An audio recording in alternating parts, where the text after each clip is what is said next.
আচ্ছা ঠিক আছে, সমস্যা নাই। আজকে ওয়েদারটা একটু ঠান্ডা, দুজনে মিলে একটু রোমান্টিক করি। বোরকাটা একটু খুলো না প্লিজ, একটু খুলো। দেখ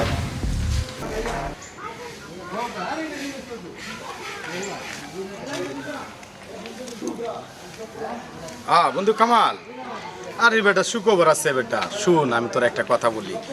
তোর বাবি গেছে বান্ধবীর বিয়া খাইতো, 3 দিন হইব। এই 2 দিন মনে কর মজ মাস্তি করতে পারবো। তুই 2-3টা মাছ নিয়ে আয় পর আমার বাসা।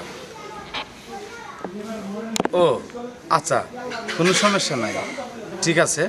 তাহলে আইসা পড়িস সময় মতে। আচ্ছা আচ্ছা, সাথে কিছু খাবার টাবারও নিয়ে আইস।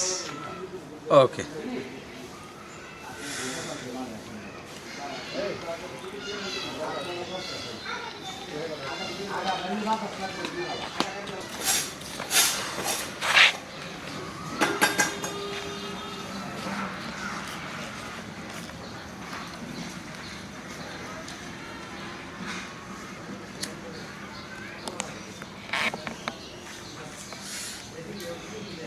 ভাইয়া একটা কথা বলবো। হ্যাঁ, কি কথা বলেন, সমস্যা নাই। আমি তো আপনাদের এলাকায় নতুন, আমি একটা বিপদে পড়ছি।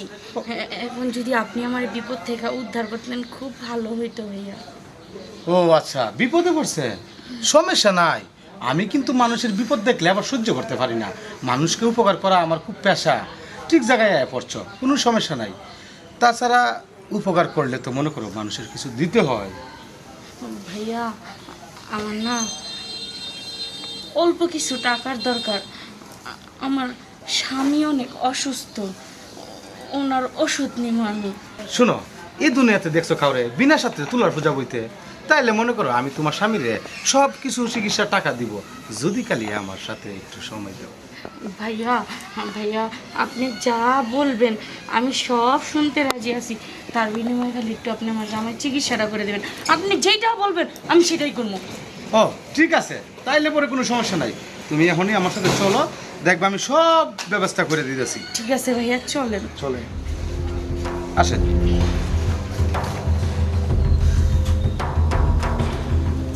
বসেন আপু এখানে।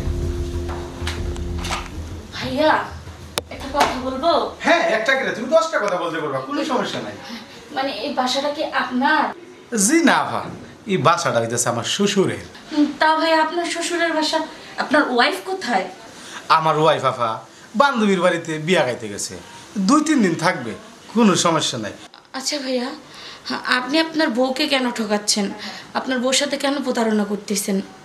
আরে আফা কি যে বলেন, আমার বউরে ঠকাইবো মানে?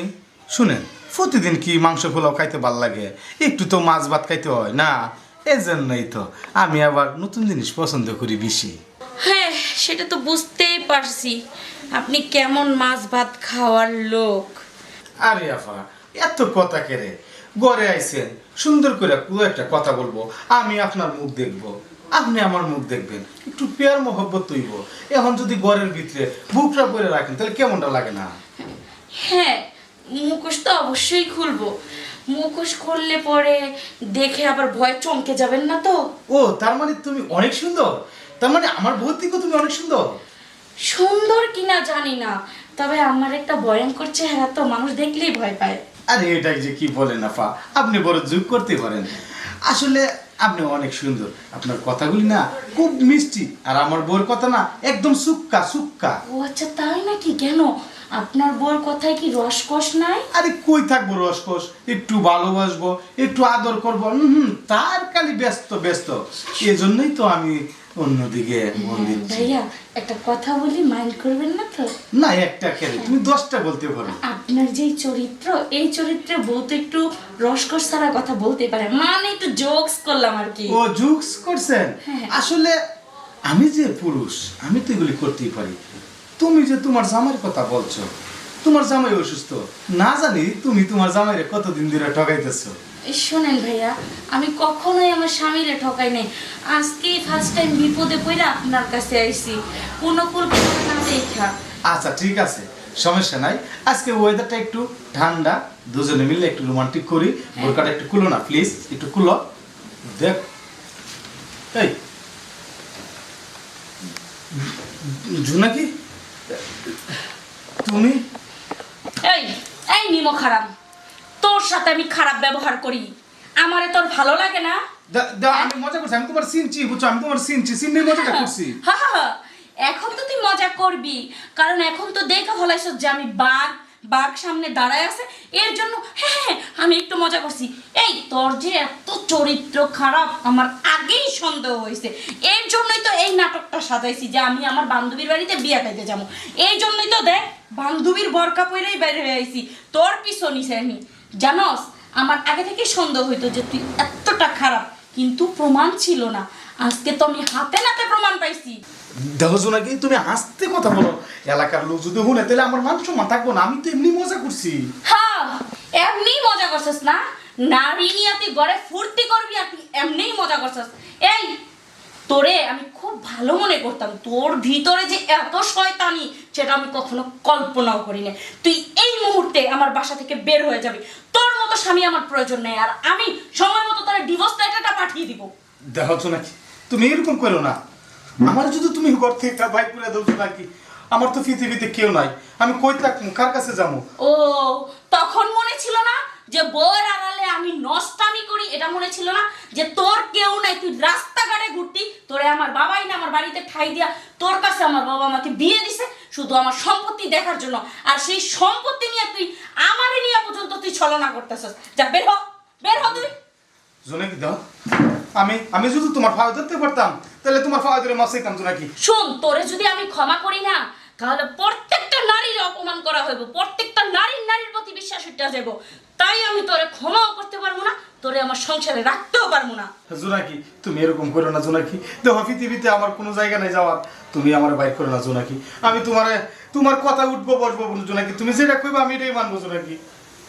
শোনো, আমি তোমারে খুব ভালোবাসি, তাই বলে তুমি আমার ভালোবাসার সরলতার সুযোগ নিয়ে যে তুমি এত নোংরামি করবা আমি কখনো কল্পনা করি নাই।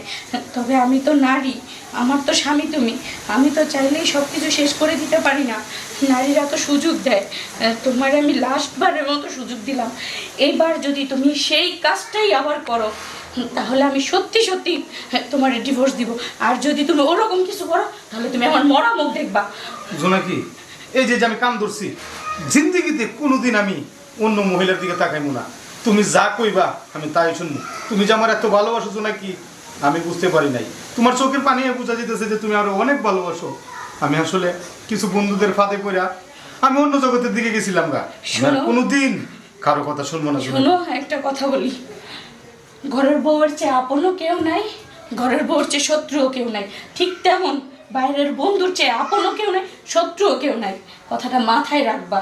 ঠিক আছে জোনাকি। আল্লাহ, কি শয়তানে ধরছিল আমারে, আমি কেড়ে যেগুলি করতে যাই, এত বড় একটা শ্বশুর বাড়ি পাইও আমি কোন দিকে যাইতেছি।